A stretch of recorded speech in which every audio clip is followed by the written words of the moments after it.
हे guys, welcome back to my channel Ishika Punekar. कसे आहे तुम्ही सगळे? आज खूप दिवसांनी ब्लॉग पुन्हा स्टार्ट करते आहे. केला नाही कारण कारण भरपूर आहेत. तुम्ही माझे रील्स बघतच असाल, मेकअपच्या ऑर्डर्स ते होतात त्याच्यामुळे आज परत. आणि आज आहे प्रजासत्ताक दिन 77 आहे आज प्रजासत्ताक दिन. म्हणजे happy republic day to all 77th. तर आज अजून एक एक छान गोष्टला पण 150 वर्ष गोष्ट. ते वंदे मातरम जे गाणं आहे, सॉन्ग आहे, त्याला सुद्धा 150 वर्ष कंप्लीट झालेले आहे.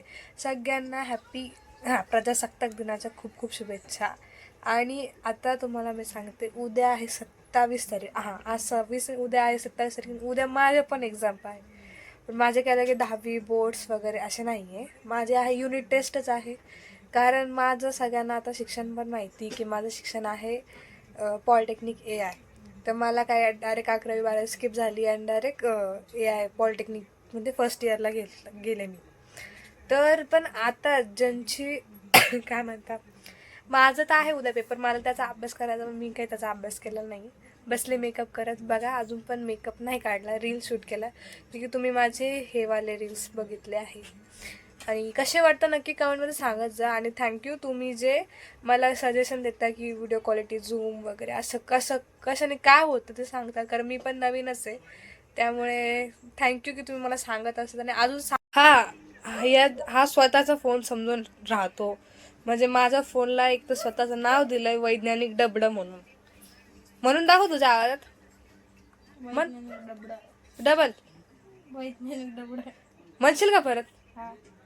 माझ्या फोनला वैज्ञानिक डबडं म्हणतो आणि स्वतः काय दिवसभर हा फोन वापरतो. दिसते का मी याच्यात? काय म्हणू मी आता ह्याला? एक तर चार्जिंग टिकू देत नाही, काही नाही. एकदा आम्हाला टीव्हीवर बघायचा असतो बिग बॉस, आणि बिग बॉस टायमाला तर गाईज इतके दिवस व्हिडिओ नाही आले. मिनी ब्लॉग्स येत होता, रील्स पण येत होता. कारण असं होतं की मला तुम्हाला सगळ्यांना माहिती की मेकअपची हाऊस किती आहे. आणि माझं ड्रीम पण आहे ते ब्लॉगिंगसोबत पण मेकअपची पण मला हाऊस आहे, ड्रीम आहे माझं ते लहानपणापासून. ब्लॉगिंगचं आधीपासून जर खरं तर ड्रीम आहे. पण मी आता दोन्ही पण सोबत करते आहे. तर मला ऑर्डर्स होत्या, रांगोळीची होती. तुम्ही रील्स बघितल्या असेल, केवढ्या मोठ्या मोठ्या रांगोळ्या होत्या. तर मग मी शॉर्टच घ्यायचे, जास्त करून नाही. पण आता टेन्शन आलं पेपरचं. आणि माझा खरंच नाही, लिटरली माझा अभ्यास झालेला नाही आहे. आणि पहिला पेपर माझा सगळ्यात अवघड पेपर म्हणजे गणिताचा, जे की मी शाळेत असताना मी अभ्यास नाही केला, 10वीला पण मी अभ्यास नाही केला. कशी तरी पास झाले. पण इथे ते कॉलेज आमचं इतकं स्ट्रिक्ट आहे, सांगू नका यार.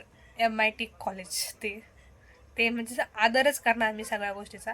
पण गणित यार, गणित हे सगळ्या गोष्टीत येतं. मी काय करू यार, लय दुःख आहे. आणि माझ्यासारखी पण भरपूर आहेत की ज्यांना गणिताचं त्यांचं कधीच जुळत नाही. 36चा आकडा नसतो आणि कोणताच आकडा नसतो, सगळं लांब लांबच असतं. बरं, जाऊ द्या, आता येऊ आपण विषयावर. मी काय बडबड नाही करणार. पण आजचा व्लॉग आहे, मी काय जास्त मोठी नाही आहे. मी पण 10वीच्या मुलांपेक्षा एकाच वर्षाने मोठी आहे. आणि माझे मागच्या वर्षी 2025 2026 चालू आहे. आता माझी 11वी नाही आणि 12वी नाही आहे. पण आता नेक्स्ट मंथमध्ये फेब्रुवारी महिन्यामध्ये 10 फेब्रुवारीला आय थिंक 12वीचा पेपर आहे. आणि 20 का 21, 10वीचा डेट नाही माहिती, पण आहे 20-21 अशा दरम्यान आहे म्हणे. तर मी काय एवढी मोठी पण नाही आहे इथं. पण माझे जे अनुभव ते मी शेअर करणार आहे की माझ्यासोबत काय काय झालं आणि कसा पेपर असतो. काय जे 10वीचे मुलं त्यांनी खास करून ऐका. जे कोणी माझे व्हिडिओ बघतायत, हा जो ब्लॉग बघतायत, त्यांनी नक्की हाय टाका. आणि माझी जी इन्फॉर्मेशन ती युजफुल वाटते का नाही. आता सगळ्यांना फर्स्ट टाईमच सगळे पेपर देत आहेत. मी पण फर्स्ट टाईम दिला होता. आणि फर्स्ट पेपर, पहिला 2 पेपर दिवस थोडंसं धाकधूक होते, नंतर काही वाटत नाही. मग आपलंच असतं सगळं. तर खरं आपलंच असतं, हसू नको तू. मी एकदम फ्रीली बोलणार. कारण जे आता 10वीचे आहेत ना, दडपण आलेलं असणार आहे. कसं होईल, अख्खं पुस्तक करायचं आणि एक विषयाने 6-7 विषय राहतात, कसं व्हायचं. 20 मार्क तर इंटरनल असतात आपल्या शाळेचे. तर आपल्याला दरवेळेस एक धमकी आलेली असती शाळेतले, तुम्ही कसंही वागा, 20 इंटरनल मार्क आमच्याच हातात. हे प्रत्येक टीचरकडून धमकी असते आपल्याला. आता देतात असं नाही की, पण तुमचं बिहेवियर पण चांगलं पाहिजे. 10वीची आम्ही पण खूप मजा मस्ती केलेली. जर माझे स्कूल फ्रेंड बघत असेल तर त्यांना सगळ्यांना माहिती आहे. आणि जर कोणी बघत असेल तर नक्की कमेंट करा की आपण काय काय मस्ती केली आहे. हो हो यस आन्सर तरी टाका आणि कमेंट करत जा, कारण तुम्ही जे कमेंट करता ते मला बरं वाटतं आणि चांगले करत जा जरा. म्हणजे मला बरं वाटतं की नाही गड्या आपलं पाहत आहे, आपल्या ओळखीचे पाहत आहेत. तर 10वीच्या मुलांनी मजा पण केली असेल, आय थिंक त्यांच्या ह्याच्यावर असेल, पण मी खूप मजा केलेली आहे. अभ्यास कमी झाला होता. 8वी 9वी पर्यंत केला, पण 10वीला एवढूसाच केला आहे. सब्जेक्ट एवढे मोठे आणि एवढंच केलं आहे. तर जाऊ द्या. आणि मी ट्युशनमध्ये होते, अनुप्रास कोचिंग क्लासेसमध्ये होते. आहे आमच्या इथे मनवर सर वगैरे आम्हाला सगळे होते. ते गणिताला होतं स्पेशल. मी मॅथ्ससाठी ट्युशन लावलं होतं. ते मॅथ्ससाठी सगळ्यांनी आज क्लासेस लावले असं सगळ्यांचे आसन. आणि 10वीत आता सगळे अभ्यास चालू आहे सगळ्यांचा जोरदार. आणि आम्हाला सांगायचे 4 वाजता उठायला. कसं उठणार एवढं थंडी आणि सकाळी 5ला ट्युशन असायचं. कसं आम्ही केलं असेल, कधी जायचो कधी नाही, असंच तसंच.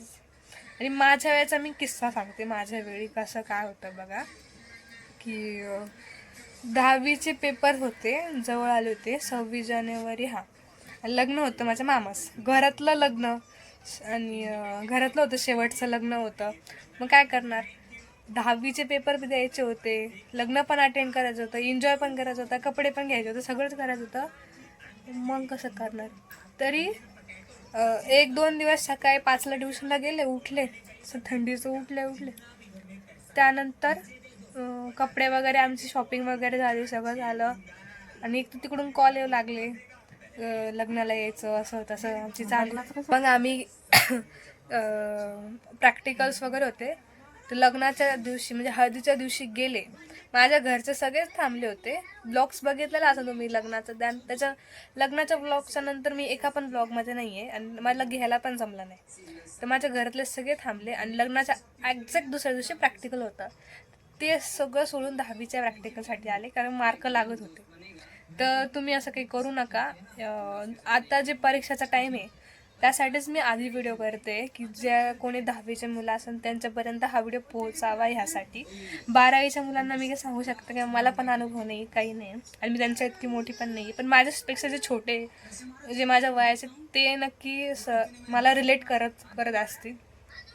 तर सकाळी कृपा करून माझ्यावर, म्हणजे कृपा बी नका करू, पण स्वतःच्या चांगले मार्कसाठी तुम्हाला जर अबो 85 जर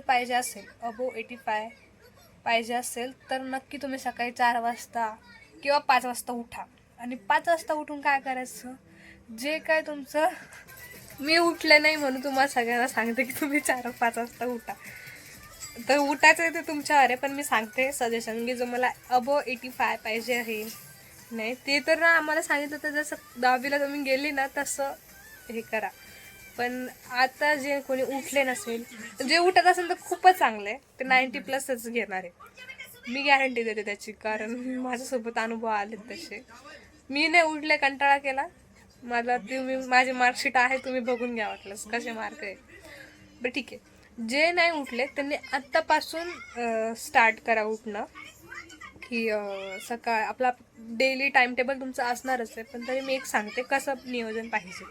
सकाळी 5 वाजता उठा, डुकल्या घेऊ नका, तोंडावर फ्रेश पाणी मारा, नाही तर बर्फ लावा. सकाळी माहिती किती थंडी असते, थंडीचे दिवस चालू आहे.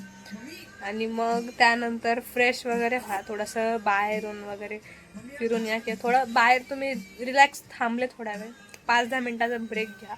आणि जे तुमचे क्वेश्चन झालेले नाही आहेत सगळ्या विषयाचे, जो पहिला पेपर त्याच्यापासून घ्या, किंवा 2-2 दिवसाचा टप्प्याने अभ्यास करा.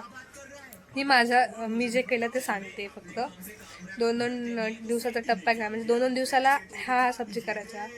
आणि आम्हाला जसं सांगितलं तसं तुम्हाला सांगितलं असेल बहुतेक, पण मला सांगितलं जसं आम्हाला सांगितलं तसं सांगते, की काय करा तुम्ही, तुमचे जे प्रत्येक सब्जेक्ट आहे ना त्याचे टेस्ट वगैरे झालेले राहतात ट्युशनमध्ये.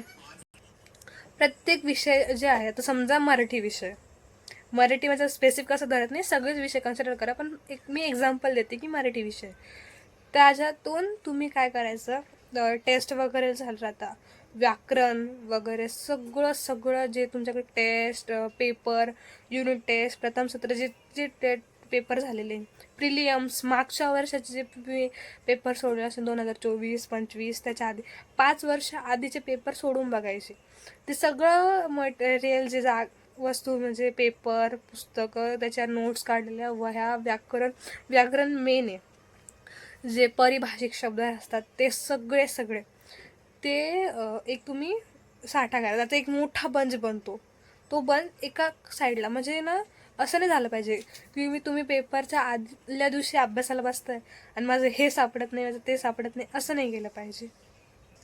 तर असं झालं नाही पाहिजे की प्रत्येक त्यानंतर तुम्ही म्हणताल माझं हे नाही असं शोधून ठेवा. आणि त्याच्यावर मराठी विषयावर स्पेसिफिक पारिभाषिक शब्द जे इंग्लिश वर्ड असतात ते मराठीतून ट्रान्सलेट करायचं. आता समजा एक शॉप हा शब्द आलेला आहे किंवा पुस्तकाचे दुकान असं काय आलं तर त्याला पुस्तकाचे दुकान असं नका लिहू. बुक स्टॉल हा शब्द आला आहे त्याला पुस्तकाचे दुकान डायरेक्ट लिहू नका. हा शब्द मला आला होता म्हणून मी तुम्हाला सांगते. मला आठवलं लगेच क्लिक झाला त्यामुळे. पण त्याच्या जागी तो पुस्तकाचे दुकान हा मराठी येतो पण त्याच्या जागी येतो पुस्तक विक्री केंद्र. हा त्याला एकदम परफेक्ट शब्द आहे एकदम मराठीमध्ये. तसं तुम्ही पुस्तकात दिलेलं असतात मागे सगळे चाळून काढा. सगळे कुठला येईन ते सांगता येत नाही. व्याकरण कोणतं येणार ते सांगता येत नाही. समाज सगळं खूप.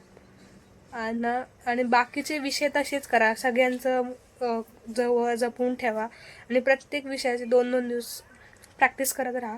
सगळे विषय क्लिअर होऊन जातात. बाकी काही नाही सांगणार. बाकी तुमचा अभ्यास चालूच आहे. कसा चालू आहे नक्की कमेंटमध्ये सांगा कसं. आणि मी सांगितलेली माहिती कशी वाटली माझ्या मी अनुभवान सांगितली. बाकी तुम्ही मला माहिती तुम्ही करणार आहे टॉप करणार आहे तुमच्या क्लासमध्ये. कुठून तुम्ही हा ब्लॉग बघताय नक्की सांगा. अजून काय सांगू मी अजून काहीच नाही. एवढंच होतं मी जे केलं होतं ते सांगते. मी काय एवढं परफेक्ट नाही सांगू शकत. जे आहे तेच बस. मग अजून काय सांगू. आणि एकाक्ष पण जेव्हा 10वी जाईन तेव्हा हे सगळं तर व्हिडिओ बघणच. पण त्याला हायच मी मोटिवेट करायला. पण मला नाही वाटत तो मोटिवेशन माझं घेणार आहे. कारण माझ्या एवढा छान मोबाईलला नवीन मोबाईल आहे आणि त्याला तो वैज्ञानिक डबडं म्हणतो. काही वाटतं का. काही वाटतं.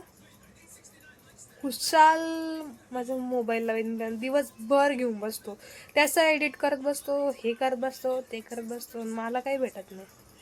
असे व्हिडिओ बघत बसतो बघा रील्स. मस्त चालू त्याचं एकदम मस्त लाईफ. मस्त रील. मोबाईल नाही भेटला की टीव्हीत रील्स काढत बसायचे. काढत नाही बसत बघत बसतो हे असले माइनक्राफ्ट. माझं तर डोकं फिरतं माहिती का.